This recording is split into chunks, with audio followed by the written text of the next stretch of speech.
நல்லா மணக்க மணக்க மஷ்ரூம் பிரியாணி ஒரு 5 பேர் சாப்பிட்ற மாதிரி எப்படி செய்கிறதுன்னு பார்க்கலாமா? மஷ்ரூம் பிரியாணி செய்கிறதுக்காக ஒரு மிக்சர் ஜாரில் ஒரு கைப்பிடி அளவு மல்லித்தழை, ஒரு 5 6 சின்ன வெங்காயம், 2 துண்டு இஞ்சி, 10 பல்லு பூண்டு, இது கூடவே சின்ன சைஸ் பட்டை, ஒரே ஒரு ஏலக்காய், இதெல்லாம் போட்டு நல்லா கிரைண்ட் பண்ணி வச்சுக்கலாம். தண்ணி சேர்க்க வேண்டாம். இதெல்லாம் நல்லா கிரைண்ட் பண்ணி ஓரமாக எடுத்து வச்சு குக்கரில் 2 ஸ்பூன் எண்ணெய், 1 டீஸ்பூன் நெய் சேர்த்து ஆயில் ஹீட் ஆனதுக்கப்புறமா பிரியாணி ஸ்பைசஸ் எல்லாமே ஆட் பண்ணிக்கலாம். இது கூடவே 2 பச்சை மிளகா, கொஞ்சமாக கருவேப்பிலை சேர்த்துட்டு வணக்கிட்டு 2 பெரிய வெங்காயம் நீள நீளமாக கட் பண்ணி வச்சுருக்கேன், அதையும் சேர்த்துக்கலாம். இதெல்லாம் சேர்த்து நல்லா பொன்னிறம் ஆனதுக்கப்புறமா 2 தக்காளி இதையும் ஆட் பண்ணி நல்லா ஜூஸியாக வணக்கிக்கலாம். இதெல்லாம் நல்லா வணங்கி எண்ணெய் பிரிஞ்சு வந்ததுக்கப்புறமா ஆல்ரெடி நம்ம பேஸ்ட் பண்ணி வச்சுருக்கிற கொத்தமல்லி தழை அந்த பேஸ்ட் இதில் ஆட் பண்ணிவிட்டு இதோட ராஸ்மெல் எல்லாம் போனதுக்கப்புறமா 1/2 டீஸ்பூன் மஞ்சள்தூள், 1 டீஸ்பூன் உப்பு, கொஞ்சமாக கரம் மசாலா, 1 டீஸ்பூன் தனி மிளகாய் தூள், 2 டீஸ்பூன் கெட்டி தயிர், இதெல்லாம் ஆட் பண்ணி நல்லா வணக்கி விட்டுருங்க.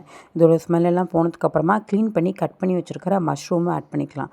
மஷ்ரூம் ஆட் பண்ணி நல்லா வணக்கி விட்டதுக்கப்புறம் ஒரு லிட் போட்டு க்ளோஸ் பண்ணிடுங்க. ஒரு 15 மினிட்ஸ்க்கு அப்புறம் அதில் இருக்க வாட்டர்லாம் தனியாக வந்ததுக்கப்புறம் பிரியாணிக்கு தேவையான தண்ணி ஆட் பண்ணிக்கலாம்.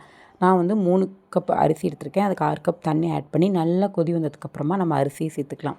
அரிசி தனியாகவே நல்லா கொதித்து வெந்ததுக்கப்புறமா குக்கர் விசில் போட்டு ஒரு 3 விசில் விட்டு எடுத்திங்கன்னா சூப்பர் அண்ட் சுவையான மஷ்ரூம் பிரியாணி ரெடி. இதுக்கிடையிலே உங்களுக்கு உப்பு காரம் ஏதாவது தேவைப்பட்டுச்சுன்னா உப்பு கொஞ்சமும், தனி மிளகாய் தூள் கொஞ்சமும் ஆட் குக்கர் க்ளோஸ் பண்ணுறதுக்கு முன்னாடி ஒரு டீஸ்பூன் நெய்யை மேலாப்பில் போட்டுட்டு கொஞ்சமாக கொத்தமல்லி தழை, புதினா போட்டு 3 விசில் விட்டு எடுத்திங்கன்னா சூப்பரான மஷ்ரூம் பிரியாணி ரெடி. கண்டிப்பாக ட்ரை பண்ணி பார்த்துட்டு எப்படி இருந்ததுன்னு சொல்லுங்கள்.